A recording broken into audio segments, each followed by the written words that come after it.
Hey guys, and welcome back. Let's go.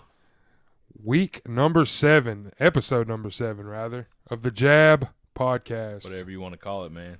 Man, how are you, Shawnee? I'm great, man. How was the pay-per-view? Was awesome Saturday. Yeah. We got a sneaky good card this Saturday. Yeah, sneaky good card this Saturday. Pay-per-view went off well for the UFC, not so much for my betting. It went good for me. Can't lose parlay went over 2. Yeah. Can't lose forgot parlay. about that. Yeah. Went over 2. I made some money on Saturday. Yeah. The Burgos knockout, yeah. I'm saying that was a loss. Wasn't it a good betting night for yours truly? I had Grundy Venata over 2.5 rounds. Right, that cashed. I had Andrea Lee. That cashed. Good pick on that. And I had Oliveira, which, you know. My main card sucked, dude. I think I went 1 in how many 5 main card? I think I went 1 in 5. 4. 1 in 4. So not very good. I had Bontorin. Bontorin. Yeah. We were butchering it on the pod. Well, we said Bontorin. I mean, that's what it looks like. Bontorin. Bontorin, whatever. So he fought. Who did he fight? I forget. He fought Mashnell. Yeah, that's right. That's right. But my underdog pick of the night was Andrea Lee, so that was the one I was most happy about. Yeah. It was a good pick on your part. 2 weeks in a row. Young Park 2 weeks ago. Hope, yeah, and Andrea Lee last week, and I have to look again, but I think I've got you got to follow. Yeah, you got to follow it up. It's gonna be. Is tough, it the Mark Henry lookalike beating Ben Rothwell? We'll see. Beast boy. Let's get into some fight news, man. You got any? You got any fight announcements? Yeah, no, I was saying anything else before we get into it. Like, just let's do this thing, man. All right, man. First thing we got Uriah Hall coming back. You know, he really didn't have much to showcase at 260. What was it? 3? No, that was 261. 261 against 263, bro. Last Saturday was 262. Yeah, my bad, man. I'm sitting here looking at the. Okay, Uriah Hall is going to fight Sean Strickland at UFC 265. So that's what my headspace was at right there. But good fight, fun fight. Neither guys took a lot of damage in their last 2 fights. It makes Brendan Schwab look like a dumbass. Oh yeah, Brendan. Remember what I told you? Yeah, we brought that up twice already. Uriah Hall thinks he thinks he thinks Uriah Hall deserving of a title shot against Adesanya. Yeah, that just shows Schwab is out of the loop. Sean Strickland it's a top 10 fight. Hey, I saw a thing on Schwab today. Is he said that first round against Oliveira and Chandler was deserving of a 10-8. For Michael Chandler? Well, yeah. No, absolutely not. Yeah, he did. He said it. He said it. His words. Okay. I mean, I didn't go back and watch it, so.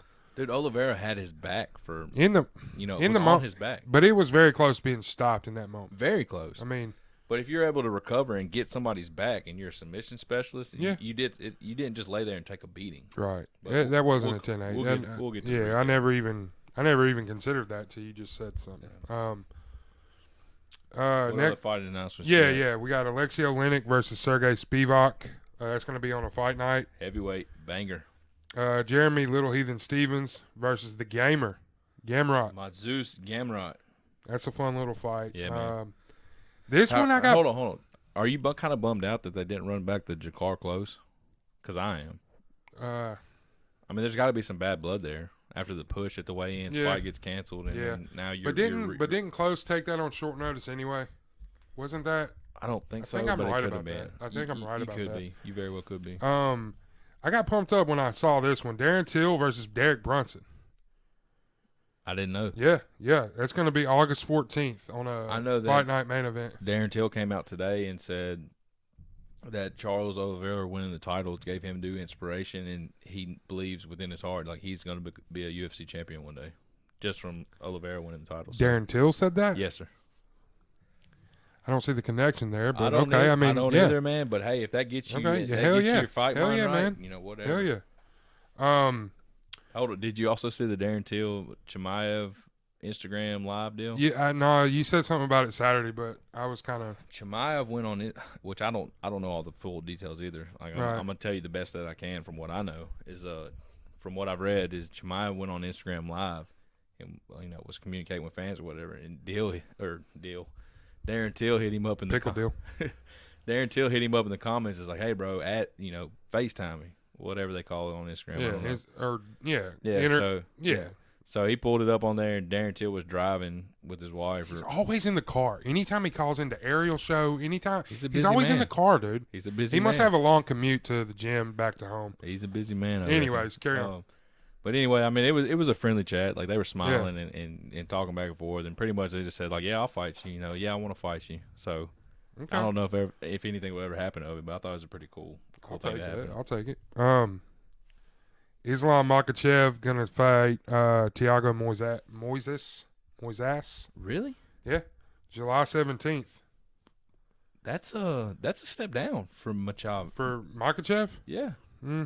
That's the guy that just beat Rafael Dos Anjos, right? No.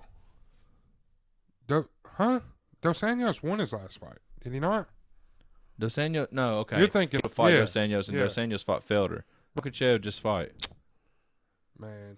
Was it Drew Dober? Yes. And he mopped the floor with him. Yes. Yeah, that's the same guy, but he was originally scheduled to fight Dos Anjos. Right. And he's been talking a lot of smack, talking about the top 10. Where's RDA at? Man, I don't know. There was like a brief moment where him and Gaethje were going to start, or were going to. I don't want to say that. In the works, and I mean, Makhachev put out there and he said, I'm going to get the title whether with or without you guys. Talking about the top 10, like avoiding him. You really think they're avoiding him though, dude? I think they're just. I think he's wanting to fight somebody ahead of him, but nobody wants to risk their rank to fight him. And exactly. that division is so stacked right now. The good thing about a Chandler losing to a Oliveira is it doesn't do a lot of damage to Chandler's resume, right? That was a win-win for Chandler. Right. I mean, Chandler wins one fight and he's right back in it. You know what I mean? So I don't know. I'm kind of with you in that sentiment of you don't want to. The risk is outweighs the reward in that situation. We moved to the light heavyweight division on fight announcements. Thiago Santos going to fight Johnny Walker. I didn't see that one either. September 25th. I like it. Who are we talking about putting Santos back with? Anthony Smith? Yeah. Running it at 205. Johnny Walker. What's I want to pull up the rankings real quick. I've got them up, but let me get over to the light heavyweight. Johnny Walker's 10 and Santos is 4. Yeah. So you're looking at an Anthony Smith, Dominic Reyes, or Onkolov. Right. But Onkolov's got a fight book, don't he? Maybe not. I thought he did. I'm not for sure. But I like I think you said it on the podcast a week or so ago. It was last week, right? Because we talked about the Reyes. Yeah. The Prochazka. Yeah. So I think you mentioned Reyes versus Ant Smith. I really like that. I'm on board with that. Yeah. Anthony Smith looked good against Crute. It didn't end the way I wanted it to, but he looked damn good. Couple exciting fights announced for the August 21st card. Paulo Costa versus Jacare. Saw that one. And then Pantoja versus Brandon Royval. Love that fight too. Yeah. That's the same card? The same card. Oh my, is that a pay-per-view? No. Costa Cannonier is going to headline, and then I guess Pantoja Royval is going to be 2 or 3. Pantoja Royval's got to be a number 1 contender fight. Yeah. Unless I got the rankings up. I mean, I don't know what Royval's right there. Alex was supposed to fight Matt Schnell last week. But And there's Askarov. He's the fucking horseshoe there. Like, you don't know what's going to happen. Yeah, because he's number 2. Moreno's obviously number 1. He's getting the title shot next month or July, whenever that is. No, that's next month with Izzy and Vittori. June 5th. Next month, next pay-per-view. Or you got Benavidez in there. So no. Well, I'm just saying Askarov. Benavidez just lost to Askarov. Right, and he's number 2. So maybe the winner of Pantoja, Royval gets Askarov. I don't know, but this very well, in my opinion, could be a number 1 challenger fight here. Yeah, for sure. And the last just bit of fight news, they did reschedule the Corey Sandhagen TJ for July 24th. Yeah, baby. So we're finally going to get to see that fight, man. I was bummed when that fight. Yeah, 2 weeks ago. Yeah, so I'm excited to see TJ back. I'm excited to see where he's at in the division. I tell you what, dude. Just in being a fight fan in life, like looking forward to the fights on Saturday helps the week go by faster for me. Yeah, dude. Have you seen next week? What are we off next week? Yeah, we're off next week, man. I think that's the 29th, right? Yeah, next week's the 29th. Yeah, we're gonna have to figure out like a spot field there, like a draft or something. A draft or something?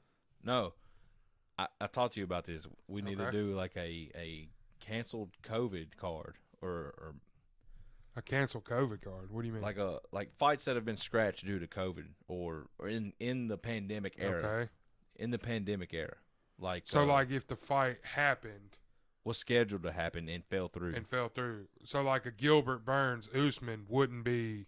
No, because that fight it ended up happening. Yeah.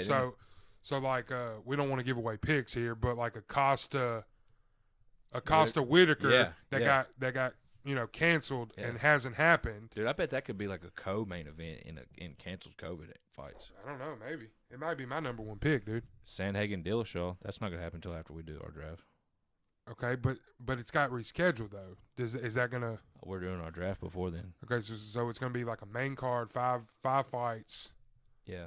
So a 5-round draft. I don't want to be here for a whole card because that's gonna be a 3-hour podcast. I'm fine with just doing a main card. Just a main card, so 5 fights, main card. In the pandemic era though. It's gonna be hard though, dude. You can't say like Brock Lesnar DC. No, I know, but at the top of my head, that Costa Whitaker is Yeah, that was a good one to think of. Yeah, dude. All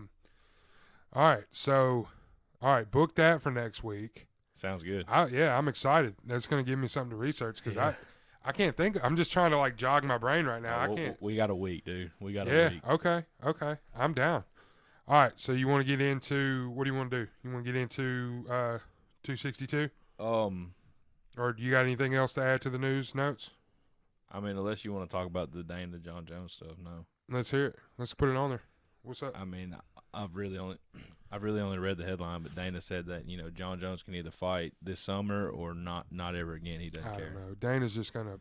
I don't think it was an ultimatum for John Jones, like, hey, you have to fight this summer or you're done. I think it was just like he's not gonna play the game. Yeah, and not gonna fuck with it. He knows he can fall back on Derek Lewis. Exactly. And that's what he's gonna do. So my thing is like, if you're John Jones, why not fight Stipe? That's a big money fight. That's the GOAT versus the GOAT. Well, we talked about this last week though. Like the super fights never fucking happen. No, they don't. But at the same time, it's like that's still a big money fight for John. I don't know why he's acting like he's above. But it's not fucking. It's not Tyson Fury, Deontay Wilder money. It's not Jake Paul, Ben Askren money. That's the fucking. Shut the fuck. But that's it. It's not that money. I hate to say it, but it's not. But I'm just saying, like, okay, it may be a notch below Ngannou, John, but and Dana knows he can go and pull probably close to the same numbers with a Derek Lewis Ngannou. Man, a Stipe John fight does sell for me though. Yeah, I think John beats Stipe though. Yeah, I do too.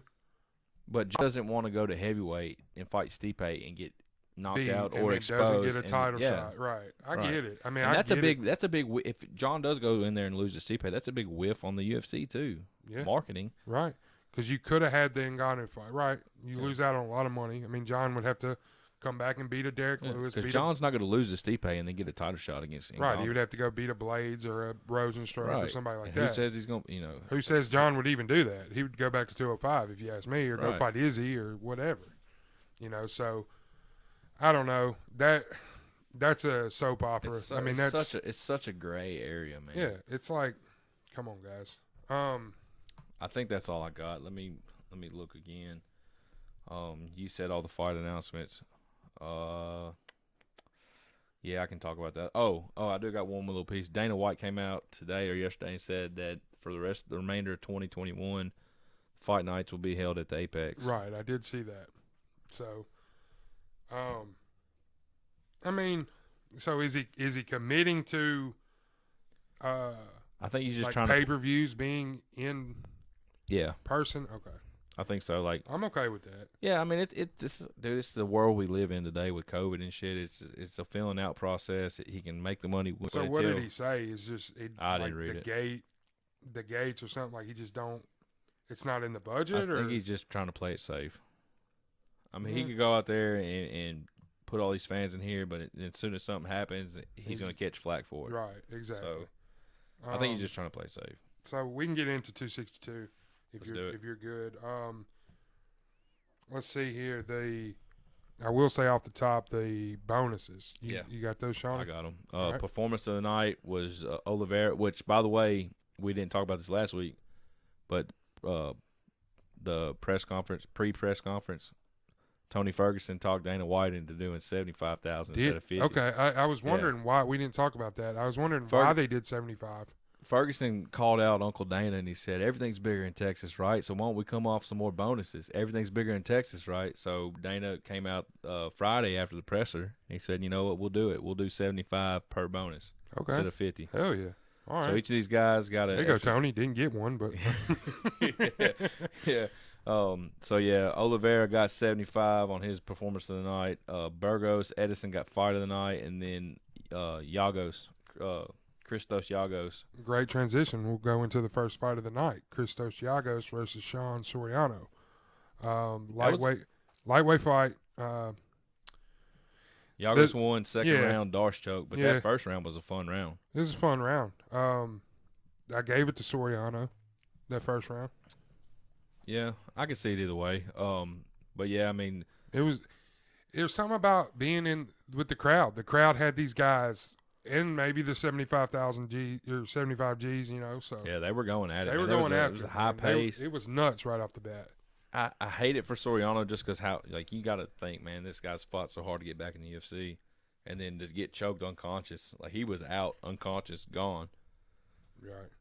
But yeah, I mean, it's a hell of a fight for both guys. Giagos he had the experience over Soriano, but I think Soriano proved enough to get another shot in the UFC. Yeah. I don't think it's one and done for him. Right. It was. I think he showed enough in that first round. You know, like he belongs. He belongs in the UFC. Yeah, I mean, he was clipping Giagos. So we move on to the featherweights. Kevin Aguilar versus Tucker Lutz. I was high on Tucker Lutz, man. I'm not impressed by him. I was impressed by him Saturday. I was lackluster performances on the Dana White, but on the Contender Series. He fought a perfte fight Saturday. He was patient with his approach. He had Aguilar hurt a couple times. That I thought the only knock would be like he didn't. Like when he visibly had him hurt on the broadcast, Aguilar that is, he wasn't urgent about finishing, which you could take that as a knock or being smart. Like he didn't want to. I was more upset with Aguilar. Right. Like Aguilar didn't go for it. I feel like third round he did, but yeah, the first and second round he's known for his knockouts. He's not known to like go to a decision. Like I figured Aguilar would be putting the pressure on it, and I felt like Lutz was pushing the pace that fight. You know. Yeah, Lutz definitely controlled the octagon every step of the way. Unanimous decision, Lutz there. I don't have no problem with that. No problem with that. We'll get with the problems later on. We move on. Gina Mazzani versus Priscilla Cashero. Consuelo. Yeah. I mean, what'd you? I thought Mazzani won the first round, and dude, she gassed out. She faded so hard in that second round, she was gone. It was scary. That in the second round when she turns her back and like is walking away, yeah, she couldn't run away. The ref didn't stop it there, and dude, that's on that ref. Man. Well, it wasn't too much longer after that. Like there's only a couple more punches and the fight was over. Anytime a fighter turns their back, and they're not like she was gassed, dude. She was gone. She was gone, dude. And she was the biggest favorite on the card. Biggest favorite on the card. It was only like minus 200, but still, it just shows you. You know how even these fights were on the rest of the card, and you know, but Consuelo might have saved herself a job there with that win because could have. Yeah, I mean all the trouble she's been in. You know, with was it her? I think it was her with like failing drug tests and shit, and missing weight. You know, if she would have lost this fight, I could very well see the UFC cutting her, letting her go. But yeah, there's not much to say there. I mean, Mazzani gassed out big time, so. But yeah, I mean, I'd like to see both girls back. You know, Mazzani had the right game plan, like get the fight on the ground and win it on the ground. But that first round, she spent all that energy on the ground, and she just faded hard in the second. Right. Move on to Shawnee's underdog pick of the night. Let's go. Andrea Lee versus Let's go. Antonina Shevchenko. Man, Lee takes the first round pretty dominantly. Second round, has okay. Run me through this. So Shevchenko has her back, has Andrea's back. Not that I can recall, man. As far as I can recall, like Lee in the second round, it was all Lee. Lee had the triangle. Yeah. She was working a triangle choke and armbar constantly, and right, she finally found it. Yes, okay. Excuse my forgetfulness. Error there. But yeah, I was impressed Shevchenko was defending in that situation there, and ultimately got tapped out by the armbar, but still, Andrea Lee looked great. I thought she could have had a shot at getting one of the bonuses. Yeah, I did. She looked great, man. I did too. And even this next fight, Jordan Wright, Jamie Pickett. Jordan Wright. I'm really impressed with Jordan Wright, dude. Dude, he doesn't look like the fighter that's gonna knock your block off, but they came out fucking swinging for the fences. This fight only lasted 1 minute 4 seconds, but it was one of the most exciting minute and 4 seconds that you will see in the UFC. You could argue it's the most exciting minute and 4 seconds of the card Saturday. Yeah. Could be. These guys came out swinging, throwing fucking haymakers, and Wright clipped Pickett. I'm a big fan, dude. He swarmed him, dude. Once he caught Pickett, he swarmed him, and Pickett didn't have a chance of coming back from that. And we'll move on to this next fight here with Lando. We don't want to give away that Lando won, but Jordan Wright and Lando are boys back from the. I think they wrestled together in high school or college or something like that. I didn't know that. They had an embrace backstage, and they were like, just fuck yeah. I think it was the first card they ever fought on together, so it was a cool moment. Well, we didn't mention this last week either. This was Lando's featherweight debut. Yeah, man, I don't know where that fucking snuck under the rug, but boy, he looked really good to me. This is the controversy. You scored. Is this the fight you scored for? Yeah, you scored it for Grundy. Did you go back? I went back and watched it. Yeah. Venata. Yeah, for sure. Venata. Okay. Dude, Grundy was 2 for 9 in takedowns in the first round. 2 for 9 in the first round. You know what he finished the fight with? 30. 3 for 20. 3 for 20. 20. Okay. 3 for 20. I knew it was a big number, dude. Yeah. No, I guess my mind was elsewhere Saturday watching this fight because I scored it for Grundy. They were close rounds. Grundy, I felt like, was the more pressure fighter. Like, there was multiple times in the first round where he had his arms wrapped around around Venata and was trying to get him down. He could not take that motherfucker. One of the judges scored it for 30-27 for Grundy. Well, he must have been watching it with me. Right. I mean, so it's odd that you see a split decision. 2 30-27s on the cards. Opposite directions, dude. That I can't tell you the last time I've seen that. But we got some more fucked up judging too. Good thing they didn't leave it to the. So we move on to the the premiere, the gross, the gross moment of the night, dude. Andre Munez versus Jacare. Munez gets him in a fucking nasty inverted, kind of inverted, and you see Jacare's fucking shoulder. Not only do you see it, you heard it, dude. You heard it. You heard it through the fucking TV. It was bad, dude. Can you imagine if that would have happened at the Apex? At the Apex? Yeah. Oh, my God. Yeah. Dude, it sounded like a fucking tree branch snapping. Just a whoop. I don't want to put it in your ears, but it was just like it was. It's not as bad as the Wyman break. But that's 2 pay-per-views in a row. We've had a bone break. Damn. That's a fucking bummer, dude. Yeah. Yeah. That's so. Jacare's okay though. 6 months recovery. That's what they came out and said today. So that's good. I mean, Jacare's at the end of the road. I mean, he was 41 coming into this fight, so we'll see what happens. But what's next for the guy, dude? Next? Like, he could hang it up right now. Yeah, he's still one of the career. He's still one of the best. Hey, but you fucking jinxed him.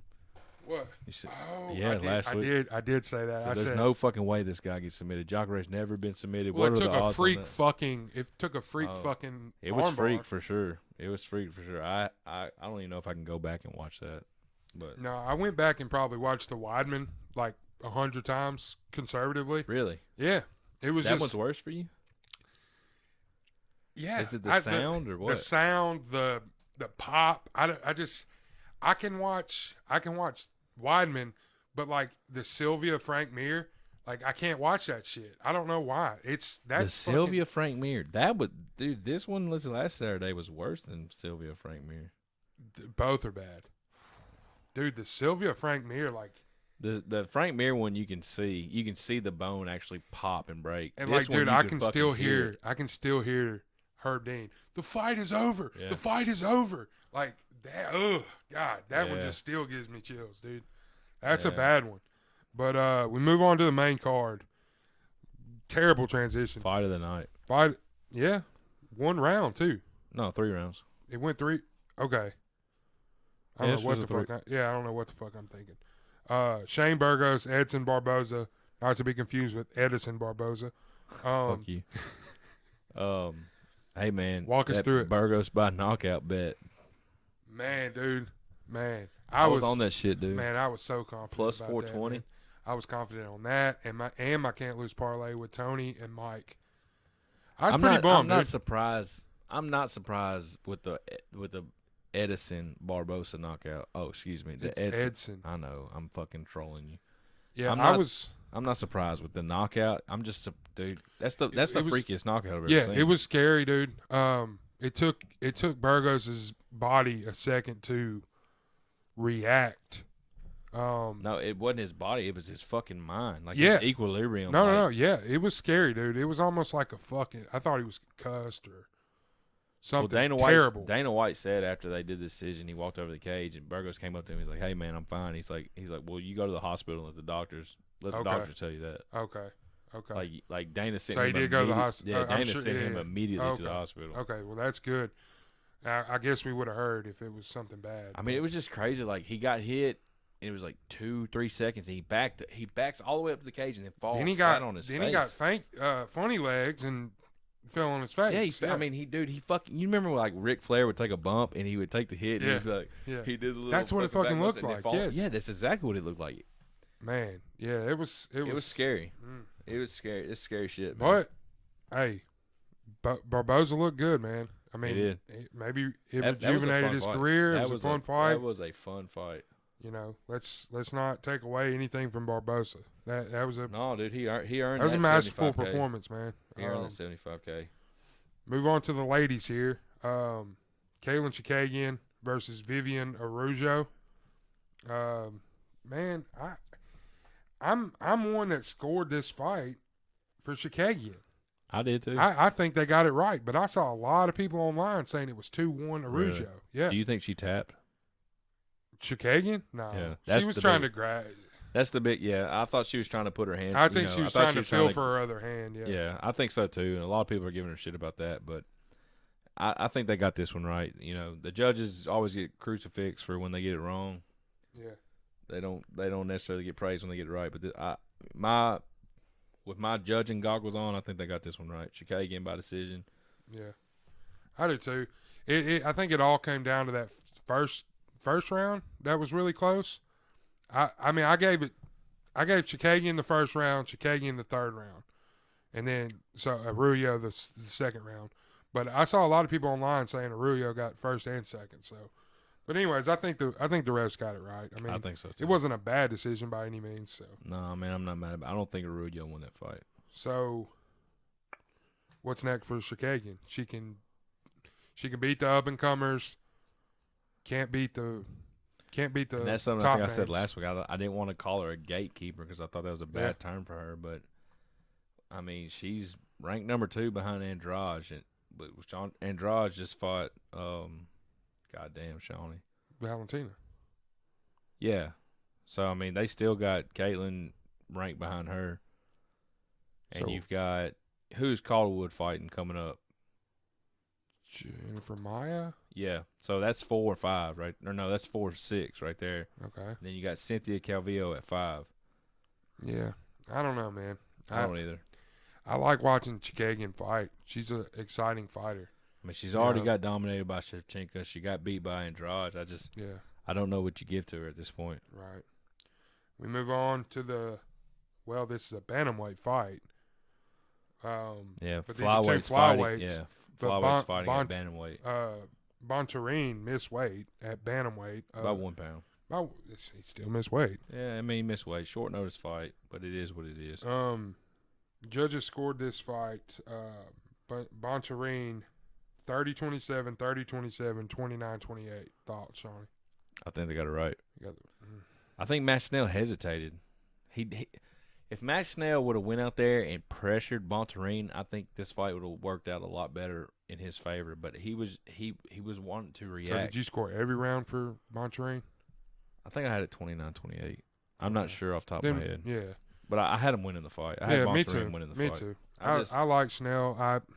He was hesitant. He was very hesitant. You don't see Snell fight like that most of the time, though. At least here lately, and his most recent fights, you don't see Snell waiting around. And he's much bigger than Bontarine, like taller at least. And to see him come out there and just kind of like wait and like dance around, he was trying to counterpunch, and that's not how Snell fights. And I don't know, man. I'm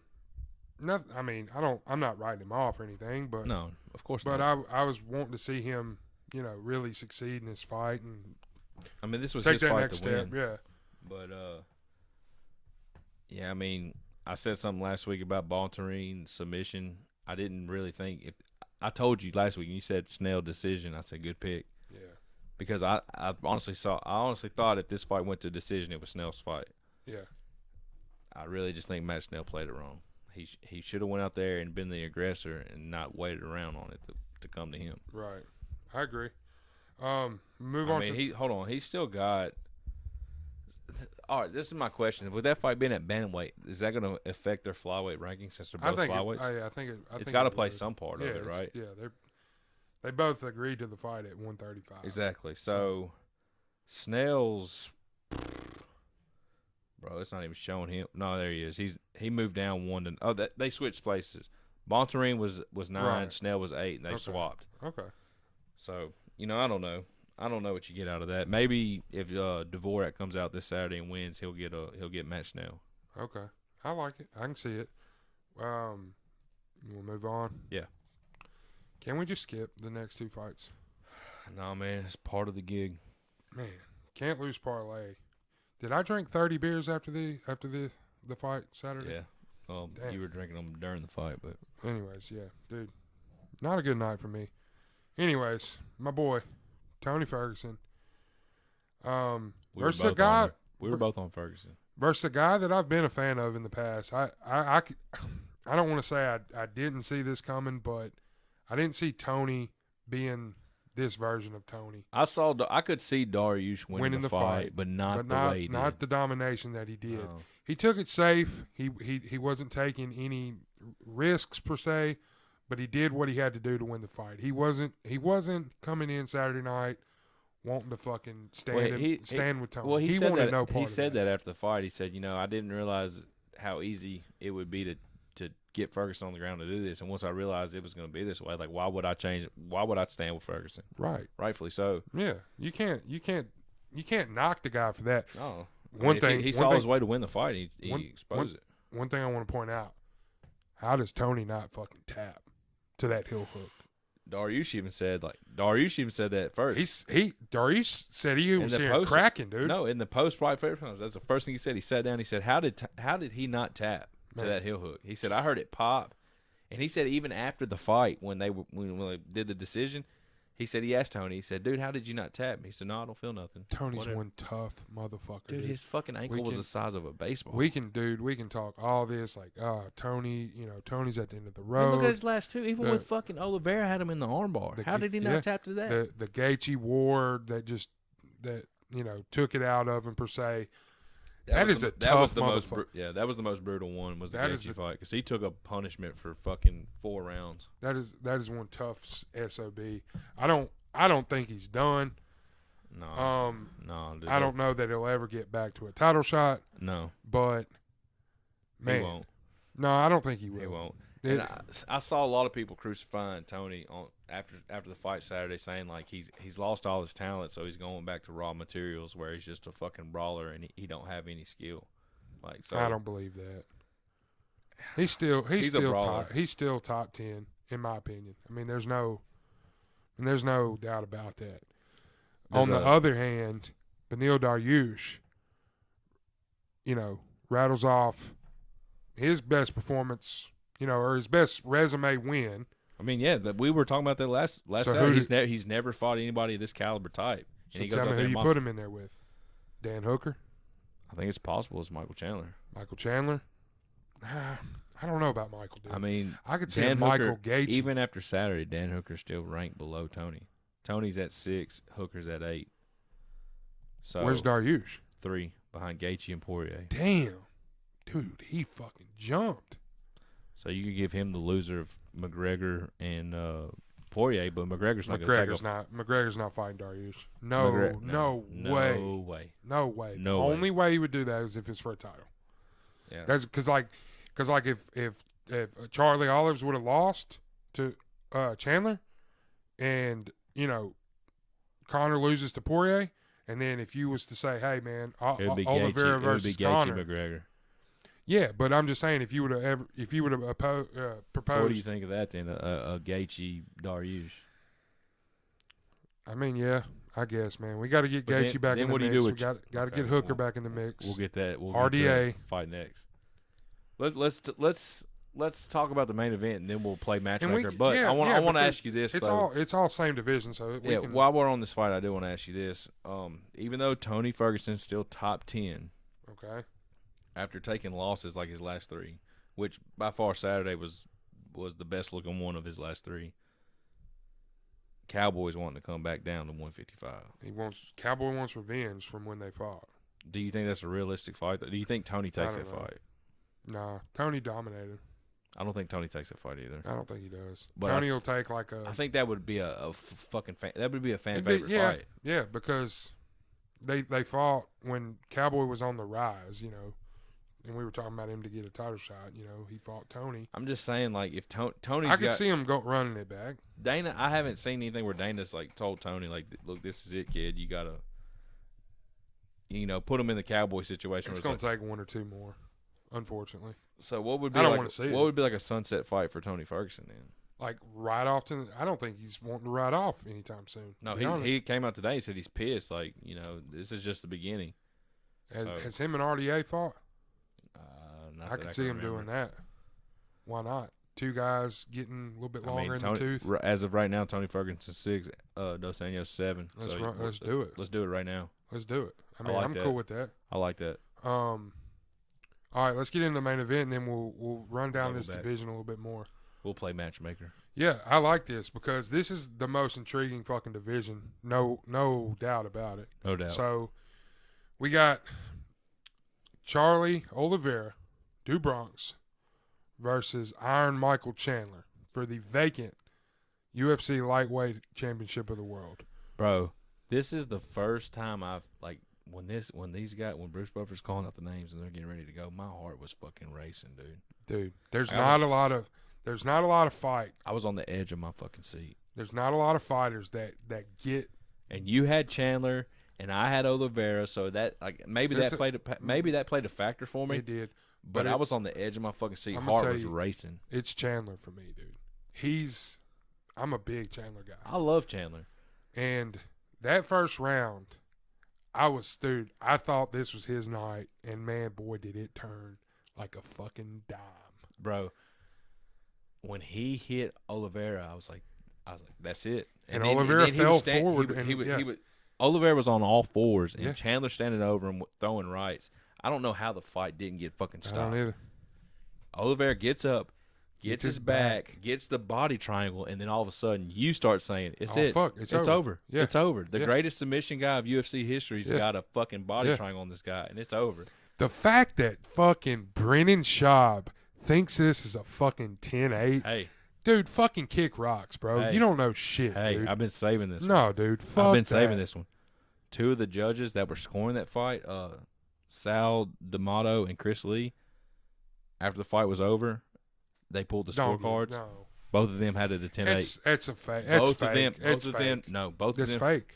Dude, you can look at the scorecards. Dude. Both of them guys had it 10-8. Can you imagine that fight going to a decision and them having to defend, giving that first round a 10-8?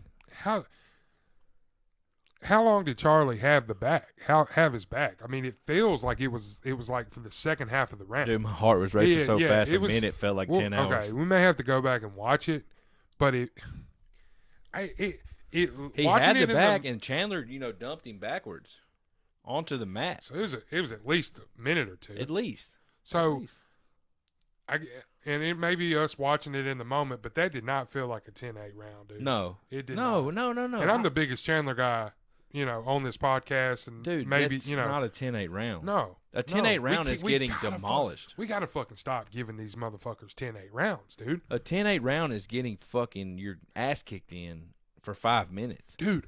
Not getting hurt and then... Edgar Maynard was not a fucking 10-8. They did not give that a 10-8 round. Right. So how the fuck can you give this a 10-8 round? I don't fucking understand it. Oliveira had his fucking back in a body triangle. No, dude. It's not like he's the Oliveira greatest submission specialist in fucking UFC history. That doesn't even matter. It's not like he's just sitting there not doing anything. We gotta fucking stop giving these fucking 10-8 rounds. I know we say it and we've said it on this podcast before. I'm not the biggest DC fan, but I'm there, dude. What do you do? Nothing. You've got to put former fighters make former fighters judges. Absolutely. You've got to. DC, Dominic Cruz. I mean, these guys, these commentators, fucking put them on the, Tyron Woodley, Paul Felder, Michael Bisping. When they're not commentating, put them at the fucking judging. It ain't even got to be them. I mean, just somebody with some kind of fucking knowledge. I mean, dude. Bilal Muhammad's making his commentary fucking debut this Saturday. Chuck Liddell do it. Just put a fucking fighter there. Just make sure whatever fighters you put behind the judges don't have ties to the fighters in the cage. Exactly. And I guess that would be the only thing. That would be the only thing you'd have to worry about. Make sure that they don't have any kind of personal relationship, training partners, nothing like that. I mean, they ain't even got to be in the UFC, dude. Put fucking Fedor on the scorecard. Yeah, but that would be the that's why they probably haven't ever done it. The reason they've never done it is it has nothing to do with the UFC. It's all commission. Right. Well, congrats to Charlie Olives. Came out in that second round. Yeah, man. And dude, when they were coming out of the fucking corners for the second round, I was like, dude, this ain't looking good for Oliveira. Yeah. This ain't looking. And I don't know if Chandler got overconfident. And maybe felt free to throw his hands a little more. Keep him lower. You heard all week about how everybody talked about Oliveira's perfect technique. He kept his fucking right hand tight and threw that left hook and dropped him. And dude, I jumped out of my fucking seat and was like, "Get on him, boy! Get on him!" Bro, it was bad. It was intense. It was a hell of a fight. And did you see his return to Brazil? Yeah, on a fire truck. Yeah, it was a fucking parade. I loved it. I love his story, man. Just I did too. How he's had to work so hard to get where he's at. I did too. But I drank 30 beers. It took 28 fights for him to get a title shot. Yeah. And to win it the way he did, and apparently he's a big giving back to his community. If he would have lost that fight, he would never fight for a title again. Probably not. He's like the Kenny Florian. Kenny took so long to get a title shot, and then when I never thought about that. Then when he lost, it took him like fucking 10 wins to get back to BJ, and then he lost. But I never thought about that. Yeah, you're right. He's it's like some guys can come out and be dominant and get stoppages, and if he would have lost that fight, they would have been feeding him to like up and comers. Like, yeah, he'd be fighting fucking Makachev or Gillespie. Yeah, or running it back with Kevin Lee. But. So okay, let's run this scenario real quick, and then we'll get into this week's card and we'll get out of here. We're gonna play matchmaker. Yeah, let's play matchmaker. So let me throw this scenario at you. Conor McGregor beats Dustin Poirier. He's getting a top shot. Absolutely. And he's getting crushed. I don't know. Dude, Oliveira fucking mops the floor. He's a bad matchup. For who? Connor's a bad matchup? Connor's a bad matchup for Oliveira? Yeah. No, I think it's the other way around. I told you this Saturday, and I know I was I know I was a little intoxicated, but Charles Oliveira has the potential to be the greatest light heavyweight champion ever. Light heavyweight? Light heavyweight. See, I'm already fucked up. The greatest lightweight champion ever. Do you think he can bring Khabib back, or do you think that's fucking gone? I think Mike could. I think Mike could have. Really? But I don't think Charlie does. Maybe. I don't know. Maybe I'm wrong. I don't know. I think the only person to bring Khabib back is Khabib. Yeah. GSP. I mean, if Dana couldn't have done it, I don't know what could have. You know, him and Dana were tight, dude. Exactly. That's what I'm saying. I couldn't. Yeah. So, all right, let me throw a scenario at me. I'll throw another one at you. Okay. Conor wins and doesn't take the Charlie fight. Why does Conor not take the Charlie fight? I don't know. Maybe it's not offered to him. Maybe it's given to Gaethje. So what's next for you're saying if Conor beats Poirier but doesn't fight for a title, who does he get? What does Conor do? Chandler. What does Poirier do? Title. But I'm saying if Poirier loses? Yeah, if Poirier loses, what does he do? God damn, dude, I don't know. Dariush? Maybe. What about Gaethje? Where the fuck you at, bro? We miss you. Where you at, Gaethje? I'm just saying, dude. This. I guess what I'm getting at is this Poirier. What about Hooker? Because Hooker's down here at 8. He's already fought Paul Felder. He's not going to take a fight below him. No, but this fight. I guess what the point I'm trying to make is this fight with Conor and Poirier is a #1 contender fight. It's a tongue-tied fucking fight, though. It's so fucking mind-boggling. Like, no matter who wins, no matter who loses. It's the division is a fucking pretzel. There's no fucking fights in between it. These guys are running it back straight up. Yeah, I know. It's weird, dude.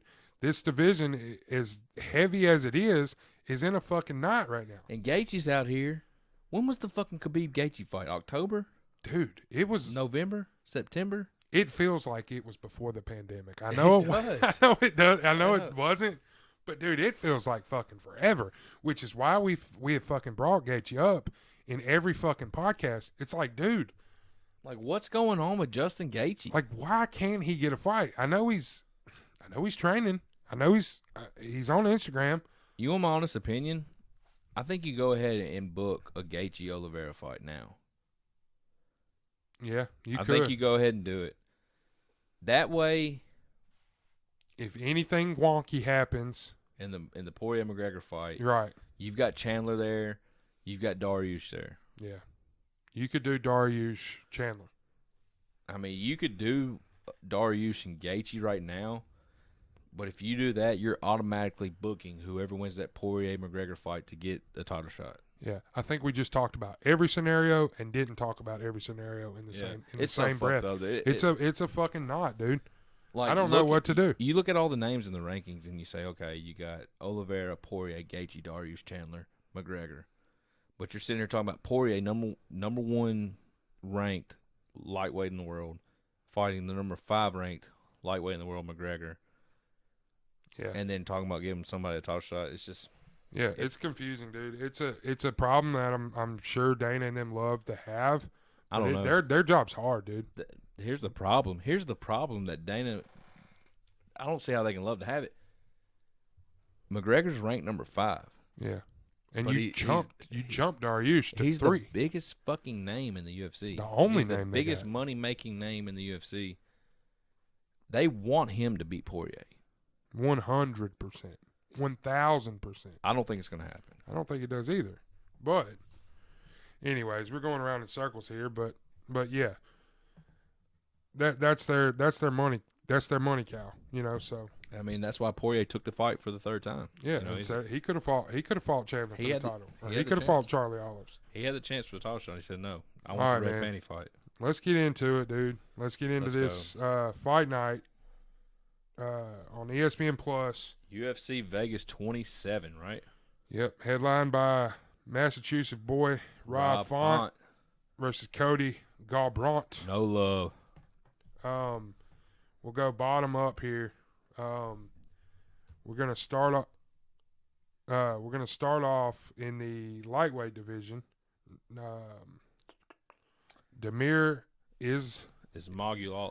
Ismagulov. Sure, versus Rafael. Damir Ismagulov versus Rafael Alves.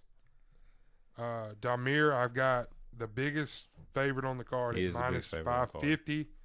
Alves coming back at plus 400. Don't know much about either guy. Damir is 22-1. Alves is 19-9. This is Alves' long-awaited, you could put in quotes, UFC debut. He fought in a Contender Series in August of 20. He's had 2 fights canceled. He was supposed to fight Mike Trezino. Trezino got hurt.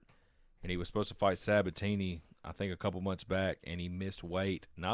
This was supposed to be a featherweight fight against Sabatini. Not only did he miss weight for featherweight, he missed weight for lightweight. 11 pounds over. So, this fight was originally scheduled for 262 last Saturday. Got rescheduled here. I'm going chalk, dude. I mean, there's no way I can fan going Alves here. I am too. I'll throw it out there. Ismagulov's 19-1. 22-1. You said that. 9 KOs, 9 decisions. He's got a 6-inch reach advantage over Alves. He's coming off a unanimous decision win over Thiago Moises, which that's a good fucking win. The only knock you can have for Ismagulov is he's going on 2 years without a fight. Right. So that's the thing that scares me. But other than that, I mean, as long as he's stayed in the gym and stayed active to an extent, he shouldn't have any problem winning this fight. 94% of the public's on Ismagulov, 82% decision. Following suit, going chalk. Ismagulov decision is my pick. All right. I mean, it's got to be, right? Move on to the lightweights here. Veteran, Yancy Medeiros. 2-3 in his last 5. Three-fight losing streak. Taking on Damir Hazufki, the Bosnia Bomber. The Bosnia Bomber? That's his nickname? The Bosnian Bomber.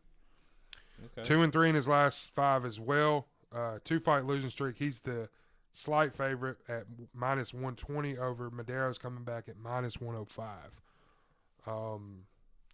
Not much to say about either of these guys. Both coming off, or both on a losing streak here. So I'm going to go with the veteran of Medeiros in the UFC rather. He's faced tougher competition in my opinion. Yeah, I mean, I like Medeiros, dude. You say he's on a 3-fight skid, but you don't give it justice. He lost a unanimous decision to Lando. He lost TKO to Gillespie, and he lost to Cerrone back in 2018 when Cerrone was on his roll. So those are his 3 in a row losses. And before that he beat Eric Silva and Alex Oliveira.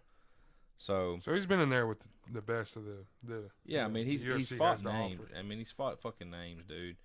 I don't know much about the Bosnian Bomber. I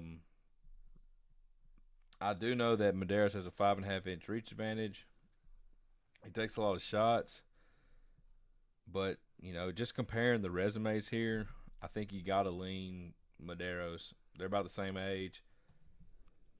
73% of the public's on Medeiros, 71% decision. My pick's Medeiros decision. I'm going to follow suit. And I'm going to put some money on Medeiros in this one. He's not at – I think he opened up at plus money, but I think right now they're both minus. Yeah. So I'm probably going to bet him either way. But I like Medeiros. Yeah, I do too. Move on to the featherweights here. Joshua Kalaba versus Yin Sai. Did I fucking butcher him? You butchered him. All right, what you got for me? It's Joshua Kulibau versus Yalan Shah or Charlotte Yalan. I don't know which one comes first or second. All I know is for Charlotte Yalan, he's got to be hoping to do better. He's got to be hoping to do better for China here, especially after 261. Did you hear that shit? 261 had all them Chinese fighters on them, and they all lost. Well, that doesn't bode well for him as far as betting odds go. He's plus 200. Joshua coming back at minus 255. Yeah, and I think that's a little high for Kulibau. He's 8-1. He had a rough 2020. He took a short notice fight against Jalen Turner and got knocked out. Short notice. I think you can overlook that a little bit. The draw to Charles Jourdain. Well, okay. So this fight's at featherweight. Kalibao's normal featherweight. He took the fight to Jalen Turner on short notice at lightweight. Right. Got knocked out, and then he lost a split decision. Right? Yeah, split decision or no, split draw to Charles Jourdain. It wasn't even a loss, and he hurt. He fucking broke Jourdain's nose in that first round. Crushed that shit like MVP style. I scored. It was brutal, dude. Like I really scored that fight for Kalibao in that fight. But I had the first, second round. I had the first, second round for Kalibao, and then it was obvious the third round was for Jourdain. But whatever it is, what it is, split draw.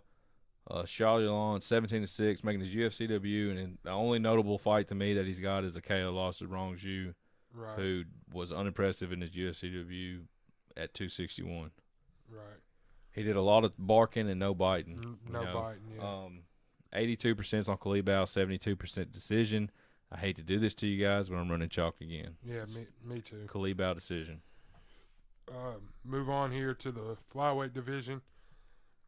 Victor Rodriguez versus Bruno Silva. Rodriguez 4-1 in his last 5, is the underdog here at plus 240. Silva is the minus 280 favorite here. Both guys, Silva's 31 and Rodriguez coming back at 28. What do you think about this fight, Sean? I want to say this is Silva took the fight against a short note or JP Baez or Baez. I think JP Baez took that fight on short notice. Short notice, right? But Bruno Silva mopped the fucking floor with him. Right. Like hurt him multiple times in the first round. But I'm still on Baez. I like him. So. And I want to say this is Victor Rodriguez's flyweight debut. He's coming off it is. He normally fights at bantamweight. Yeah, he's coming off a knockout loss to Adrian Yanez at bantamweight.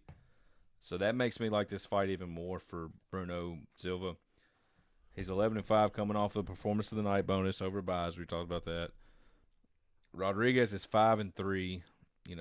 Not much experience there. Whatever, he's in the UFC, so it's got to count for something. All 5 of his wins are knockouts. Flyweight debut. 86% of the fight. 86% of the public's on Silva here. 66 by knockout. I'm gonna take Bruno Silva, but I'm thinking this fight makes its way to the decision. I do too. I won't be surprised if it's a knockout though. For Silva? Yeah, for Silva. I'm taking Silva. All right.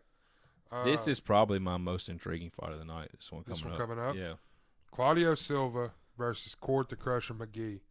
Court Mcgee's been around forever. Silva, the favorite here at minus 130.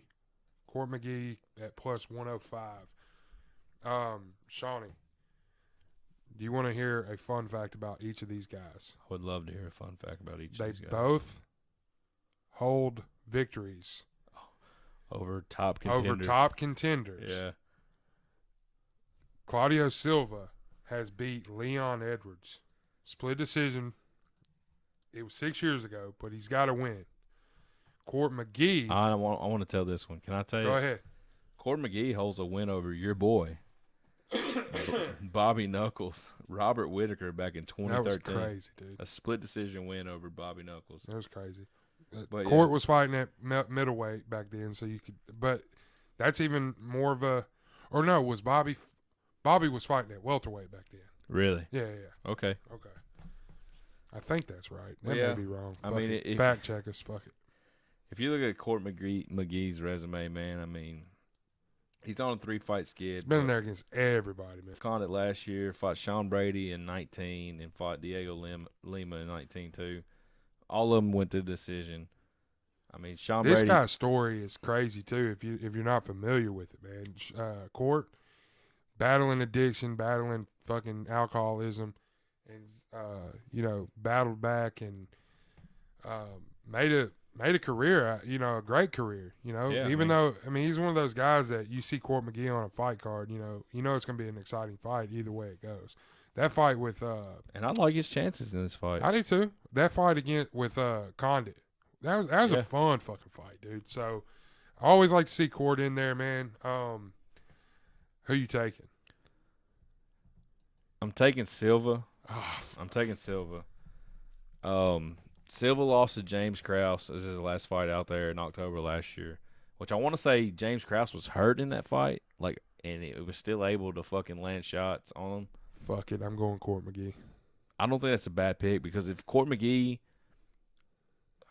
Silva's got the record. 14-2 looks really nice, but if you dive deep into it, he's 38 years old and he's a very inactive fighter. He fights maybe once a year, and I want to say he's had right here. He fought Leon Edwards in 2014, and he didn't fight again until 2018. Right.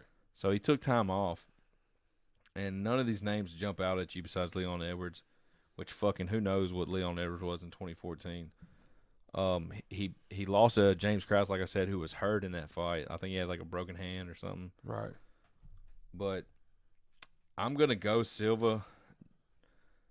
He's got 9 submission wins. Doesn't mean much because Court Mcgee has 0 submission losses.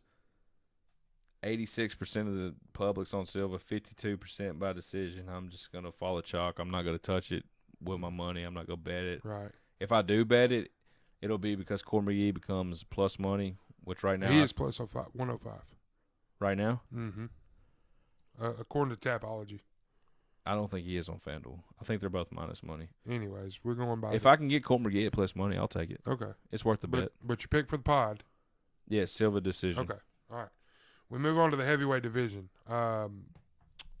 Veteran Ben Rothwell has had an up and down last couple months, man. Felipe Lins was He's supposed had 3 canceled fights. Yeah, was supposed to fight it was somebody else on this card. And we get the 34-year-old that we've heard on the indie scene, Chris Barnett, Beast Boy.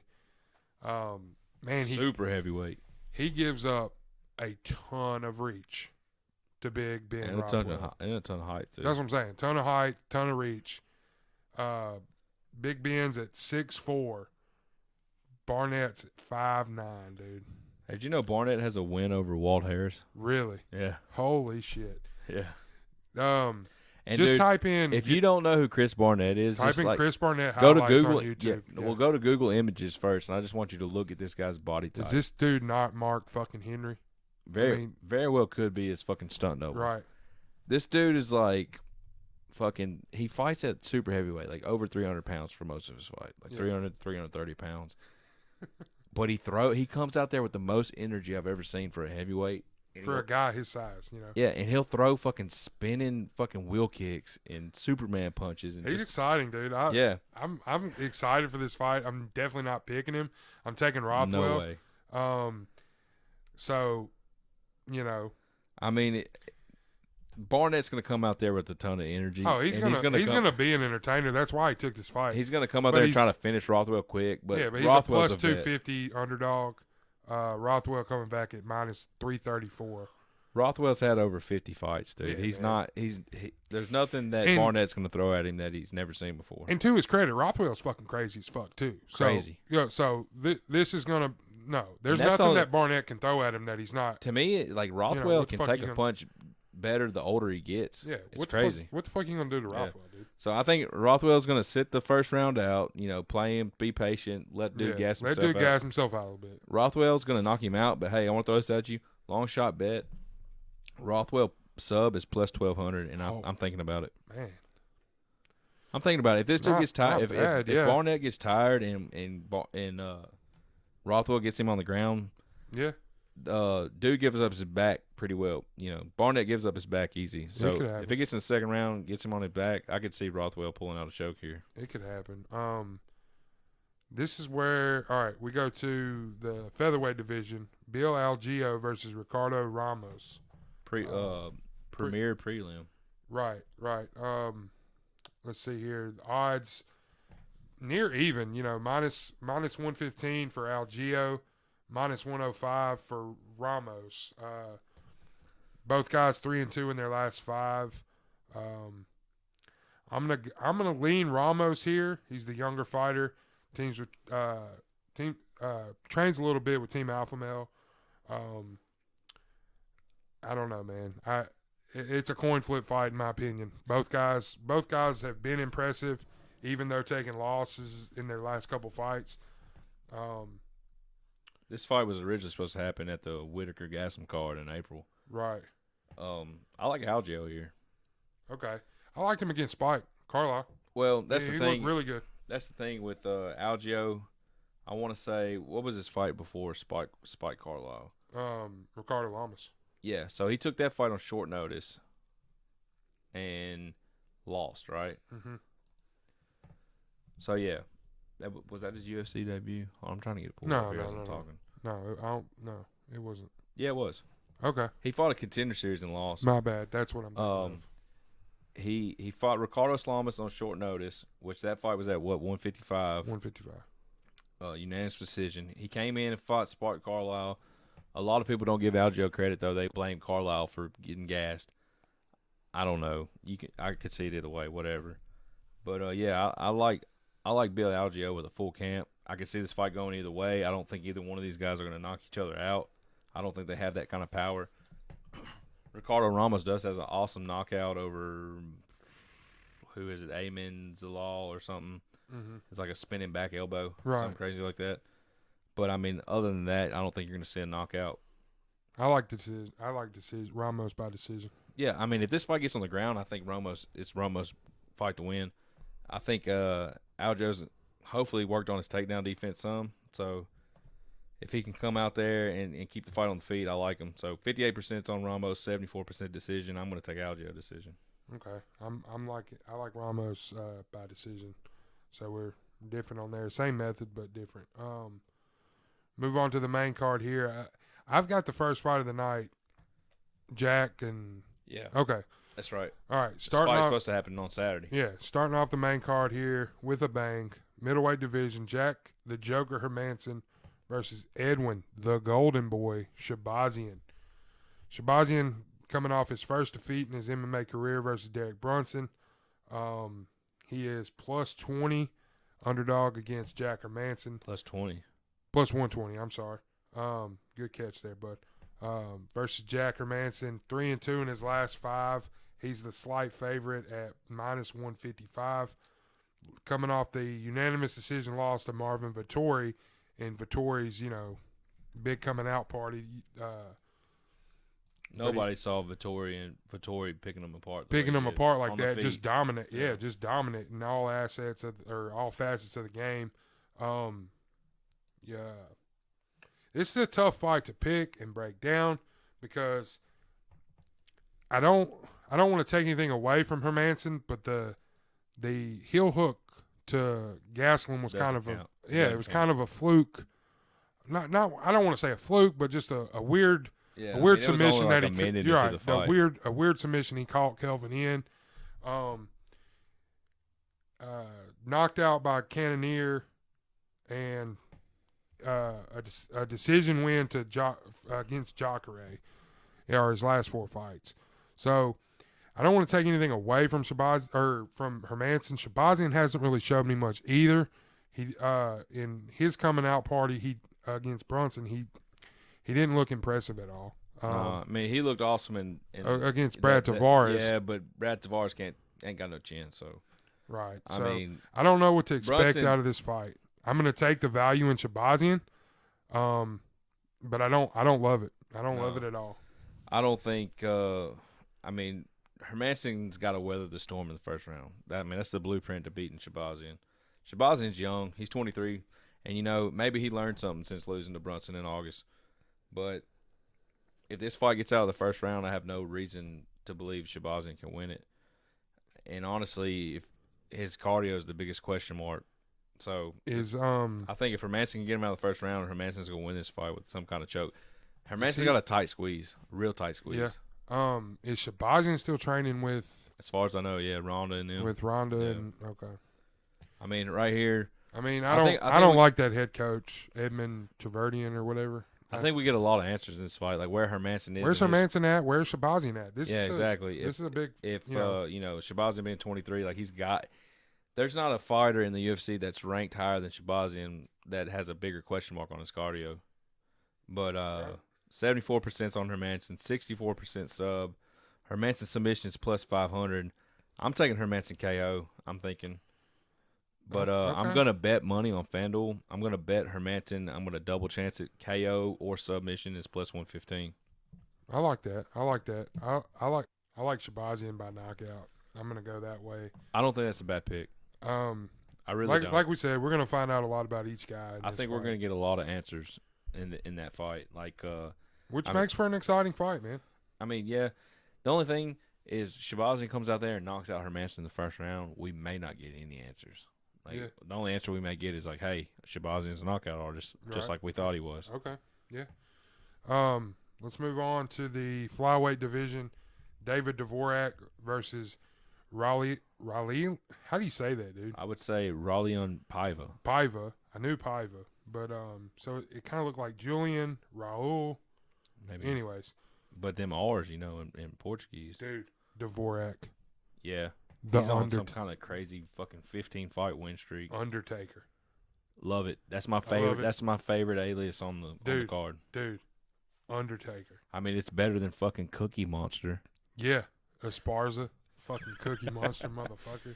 I love Esparza. What about No Love? How do you feel about it? It suits him. It suits him. You get No Love. I don't love it. It makes me think of. It makes me think of Pantera. They got a song called No Love. All right. Yeah, you mentioned, big winning streak for Dvorak. He's the slight favorite at minus 155. Really?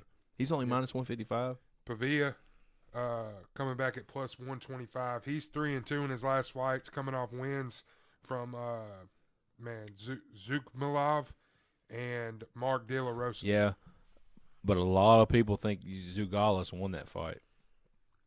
He outstruck him. He outstruck Paiva in that one. Yeah. Right. I like Dvorak, man. I do too. I was on this guy in his last fight against Espinoza. He had a 13 fight. And Bruno Silva, I liked him in that fight too. Dvorak had a 13 fight finish streak coming into the UFC. Really? And since he got to the UFC, he's 2-0 with 2 decisions. But coming into the UFC, he had fucking 13 finishes straight. Damn. So yeah, I like Dvorak. I mean, Paiva's 2-2 I say he gets it. I think he gets his first knockout here. I do too. Yeah. I do too. Paiva is 2-2 in the UFC. He came into the UFC with 2 back-to-back losses against Jacare, France, split decision in Bontarine. He got cut in the first round. Doctor stopped it. But he bounced back with 2 wins over De La Rosa and Zalaga. I can't say his fucking name. Zimlov. Right. But even though that was a unanimous decision, I had to score 29-28 for Zimagulov.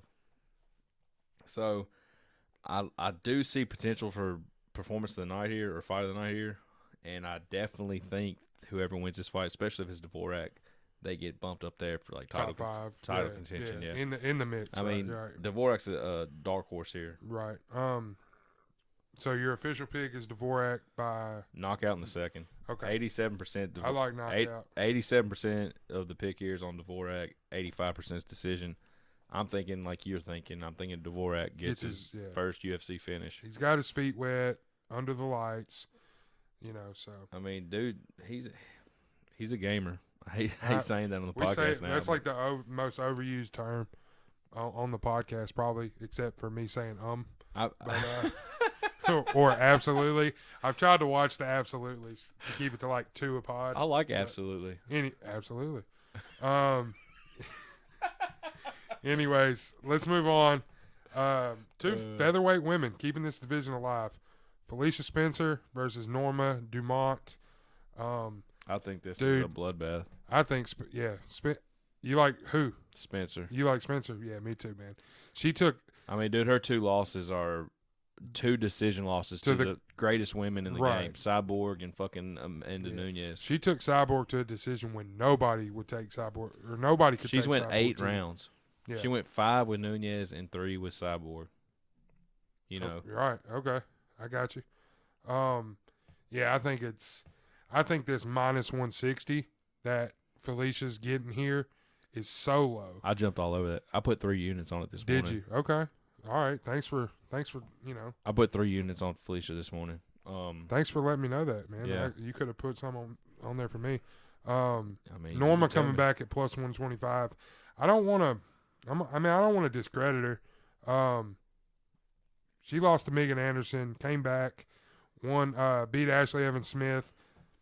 I mean, I don't know, man. I've seen a lot, and I gained a lot of respect for Felicia Spencer in those two marquee fights. So here's my beef with Dumont. If this fight stays standing up, she has a very good chance of winning it. I just don't see her. I mean, we know Felicia Spencer can't stand it, bang. Like, if Dumont can keep it there, great. When she fought Megan Anderson, she got knocked out. She tried to go down to bantamweight.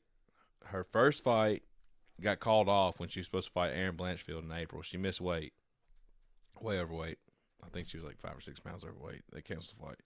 Then she fought and won over Ashley Evans Smith, but she when she weighed in for that fight, she was 3.5 pounds over. So she's had was that fight at featherweight or is that bantamweight? Okay, Ashley Evans Smith has since I think come up to 145 maybe. I think that's her last fight was Dumont. Okay. So, well, maybe I'm wrong there then. I think the UFC kind of told her, like, look, featherweight's your division. You're gonna have to fight here. Right. You can't make. You obviously we gave you two chances. You ain't been able to make weight. You're gonna have to fight at 145.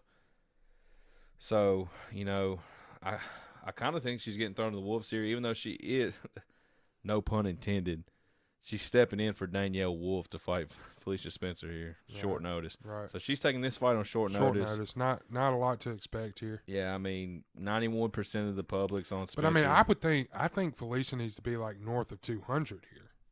So I love the minus 160. Yeah, I love the minus 160. I mean, 91%'s on Felicia, 53% submission. Yeah. I'm taking Felicia's submission.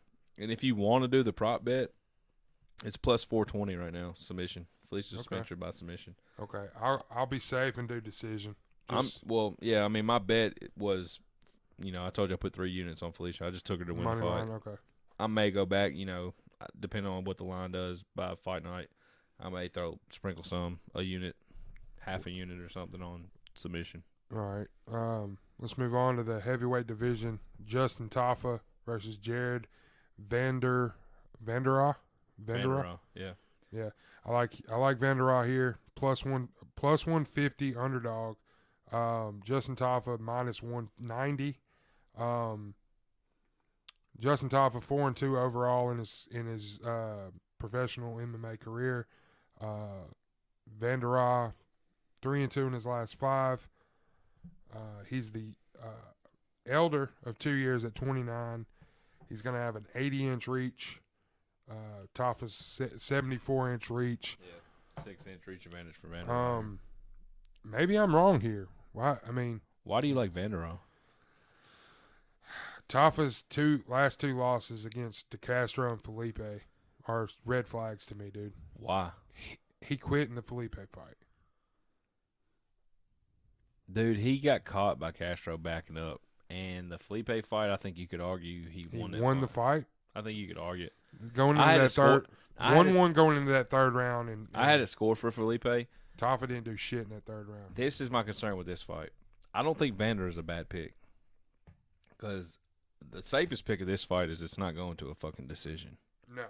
I think out of their combined total, 6 and 16, so their combined 22 fights, I think there's only something crazy like 2 or 4 decisions. There's not that many decisions. If Venderoth comes out here, Venderoth cannot stand with Tafa. Maybe he can probably stand with Tafa for the first 5 minutes. He can stand with Tafa, dude. For the first round. Yeah. Yeah. If he gets out of the first, I think he knocks him out in the first round. He could. I mean, that's when he's gonna. That's heavyweight power. That's his chance to knock him out. Yeah. But as far as boxing or striking goes, Tafa's got the advantage. But so he's more. You're saying he's more technical. Venderoth, you would say, would be more powerful early in the fight. No, I would still think Tafa's more powerful. I think both gas tanks full. Venderoth could catch him, but if Venderoth wants to come out here and wrestle, Tafa has no answer. Tafa right. can. I don't remember what I don't remember what Jared fight. Does. I don't remember what fight it was. And Tafa got put on his back. There was no answer there. He was laying there, didn't know what to do. So it was the Felipe fight. Was it? I believe so. I don't think it was a Felipe fight. It doesn't matter. It doesn't matter. My pick's Tafa KO in the second. There's 86% of the public's on Tafa. 87% is by KO. I'm taking Tafa in knockout in the second round. I think he weathers the storm in the first round, and I think he catches Venderoth. Now, if Venderoth comes out there and wants to wrestle, it's a different fight. Right. All right. I'm going Venderoth KO in the first. Let's move on, man. Co-main event, number one contender fight, in my opinion. Strawweight division. Jan Zenon versus Carla Cookie Monster Esparza. Zenon a minus 155 favorite. Esparza coming back at plus 130. Your thoughts, Shawnee? I think Shanon's going to win this fight. And I think she's going to get a title shot after she wins it. I do too. I'm with you there. I don't want to. Esparza's going to be in the fight. She uses her wrestling, uses her grappling. I think she can. She definitely has paths to victory. I do have a question for you in this fight. All right, so say who wins this round? They come out. Shanon's tagging her, working it on her feet, tagging her for the first 2 minutes, 2.5 minutes. Esparza gets a takedown, lays on her for the remainder of the round, but doesn't do nothing with the takedown. Doesn't do any work. Doesn't work. Who do you give that round to? Zenon's round. I'm always in that. That's I'm always in that. That's but what I'm afraid of. These judges don't look like here lately. Lately, the judges have been giving it to the people on the feet. Takedowns are worth like so much in judging in their You minds, never know. You never know. So I could see Esparza winning this fight. So theoretically, what Esparza scores more on your scorecard? A stiff jab or a takedown? A takedown. Okay. A right hook that doesn't rock them, but it definitely landed.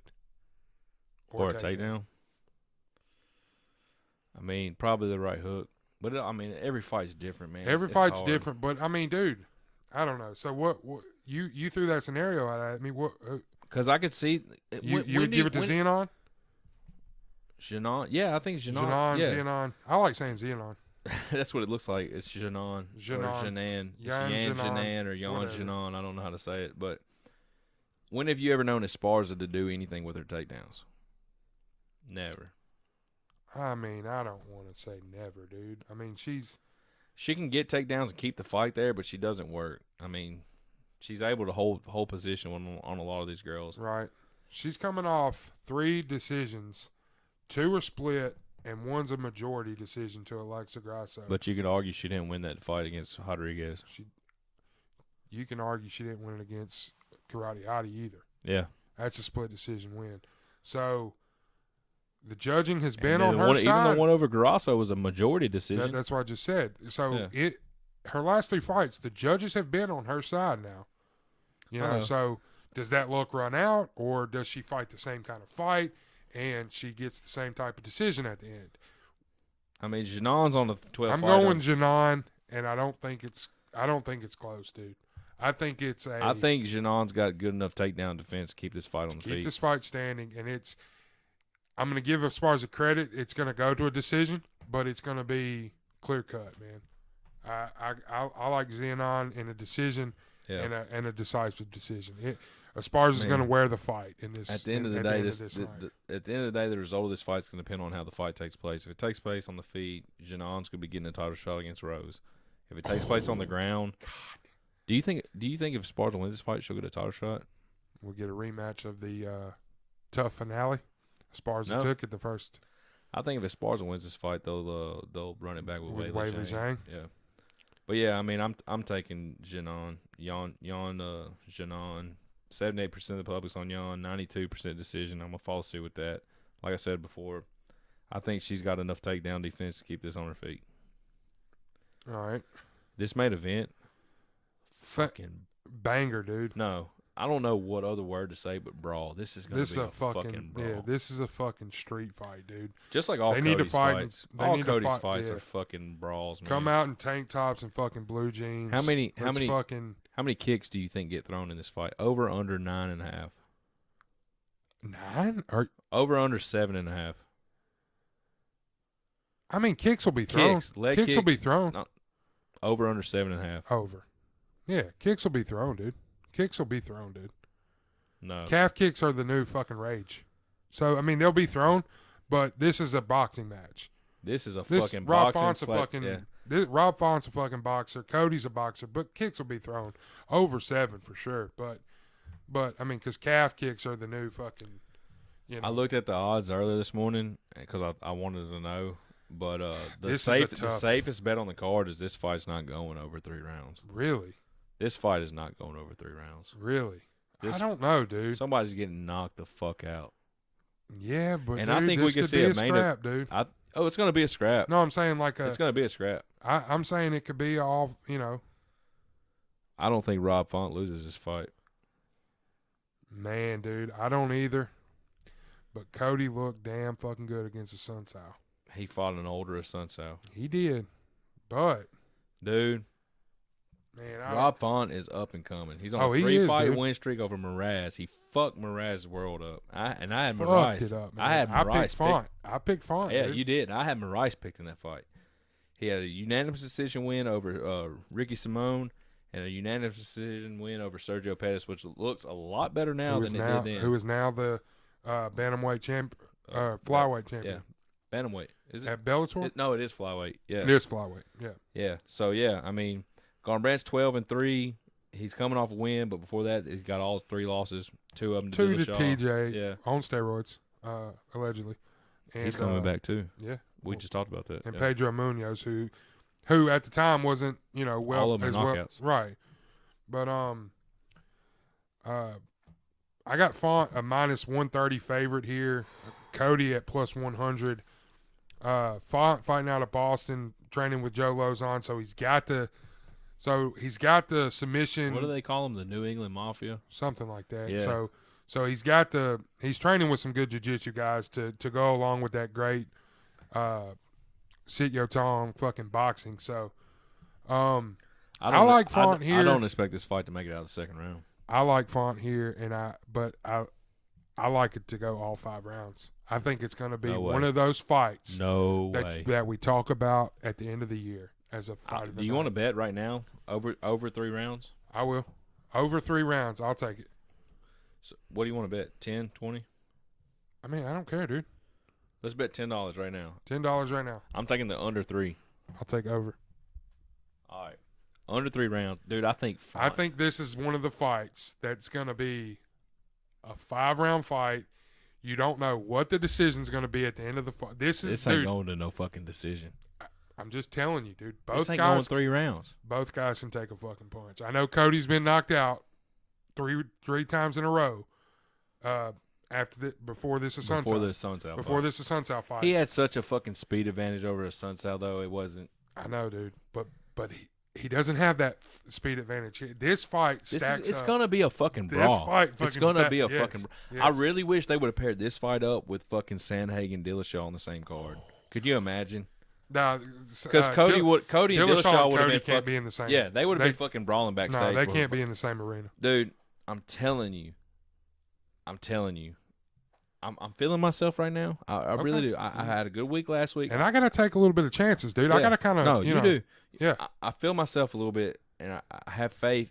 It might just be I pumping myself up from last week, but I think Font. Pump yourself up, big boy. Font's got a 6-inch reach advantage. And I like Font winning the fight. I think he's going to expose him. Cody has no fucking defense. He don't, dude. He keeps his hands. You're right. He keeps his hands so far fucking down. He's throwing from the hip he's Chuck. And he's throwing from the fucking hip. And it's the same thing with the Oliveira, dude. Like, I like Font's technique better. I think he's got a better technique. I don't. And you want to know another reason I want Cody to lose this fight? Why? Because I want to see him fight O'Malley. Yeah, I do too. But that could O'Malley's got a long way to go. That could happen. That could happen on down the road. But no, dude, just something about this styles make fights, right?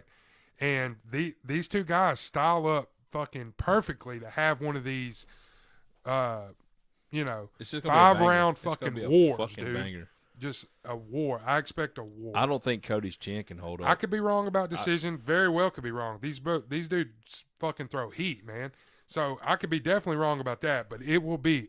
There's no doubt in my mind. It's a fucking war from start to finish, one way or another. There's not going to be a boring segment in this fight. No. You're right about that. It's not going to be boring. There's just too many question marks on Cody's chin. Right, to take him in this fight. I mean, but to go 5 rounds. I mean, I can see you taking him because Cody's speed is.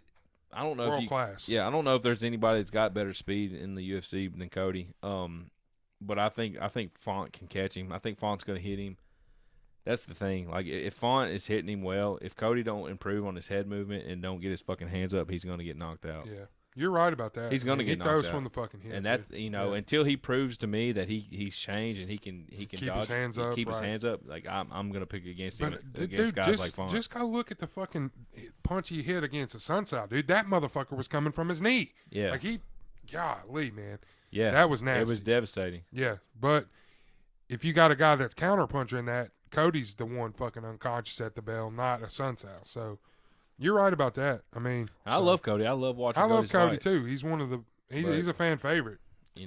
Font shut me the fuck up when I picked him in Rice. So that was a good fight. And he's coming on, man. I think Font's gonna be fighting for a title soon. Well, so he's gonna be fighting Sandhagen. He's gonna be fighting Sandhagen for a title. But yeah, you're going. I don't know. You're going Font knockout. I'm going Font decision. I don't know. You're going Font. I'm going Font. You think it goes 5 rounds? I do. Something just told me today that this motherfucker's going all 5 rounds, and it's a fucking war, dude. When's the last time Garbrandt went 5 rounds? Dominic Cruz. Man, it's not that. I mean, you want to talk about another deep division though? Think about that is a deep division. Aljamain's obviously gonna have to fight Jan again. He don't want to though, bro. I ain't told you this. What? I'm starting to think it was a fucking act. Oh shit. Yeah. I'm starting to think it was a fucking act.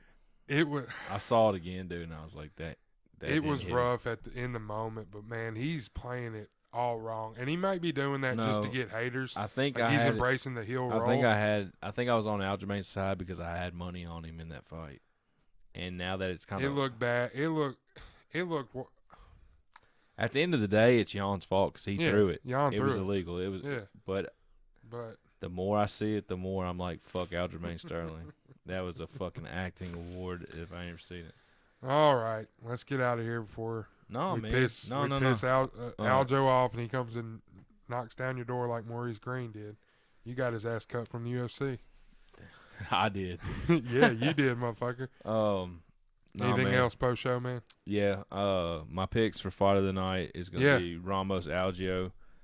My performance of the night. My performance of the night picks are Font and Spencer. No surprise there. My bets, I'm gonna go back over them again. I like Medeiros. I'm gonna take him regardless. I hope he gets plus money by Saturday. Algio, Spencer. I'm taking the double chance on Hermanson, whether it's knockout or sub. Prop bet there, and then I'm gonna parlay Janon and Font. All right, I'm gonna keep my card, kind of short here. Fight of the night, I'm gonna go Font and Cody. Performance of the night, I'm gonna go. Bro, if that fight goes 5 rounds, it's fight of the night for sure. Oh, for sure. That's why I'm saying. I'm gonna go performance of the night bonuses to Shabazian and Dvorak. I like it. I like that. I like, and betting wise, I'm just gonna go. I'm gonna throw some on Font, Cody, to go to decision. Really? Yep. Well, dude, that's like plus. Hold on, I want to know what that is. I'm gonna go. It was like minus 300 to go to get something told me about that today.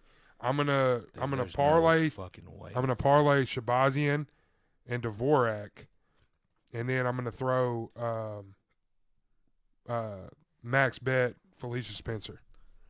Plus 225. Will fight go to distance? Yes. Plus 225. I like it. I like it a lot, dude. So just again to run through my card, I'm keeping it short and I'm keeping it in the main card. I'm parlaying Shabazian and Dvorak, max betting Felicia Spencer, and then I'm going to throw 1 to 2 units on Font Garbrandt. Goes to a decision. I'm piggybacking you all the way with Spencer. That's my max bet. That's my max bet, dude. For sure. And like I said, I might even throw come fight night. I might even throw some money on Spencer by submission. Yeah, maybe. Let's plug the socials and get out of here. You can find me on Twitter The past 2 weeks I've struggled, man. I've started off hot towards the beginning of the card, and I've kind of faded towards the end of the card. Let's get active, man. Get you on Instagram. Let's get you on Instagram, man. I really feel like that's where I need to be. Yeah, Instagram. But speaking of Instagram, at the Jab Podcast on Instagram, at AJ No Styles, at the Jab Podcast on TikTok, and hey guys, get at us on Spotify. We're on Spotify. Last week we launched our first episode on Spotify. Yeah, baby. So search the Jab Podcast on Spotify. Give us a like. Give us all the positive feedback or negative. It doesn't matter. What are you supposed to say? Make sure you mash that like button. Like, subscribe. Yeah, like, share. subscribe, all that good stuff, man. And we'll see you guys back for episode 8, right? That's right. Yeah. All right, man. We'll see y'all next week.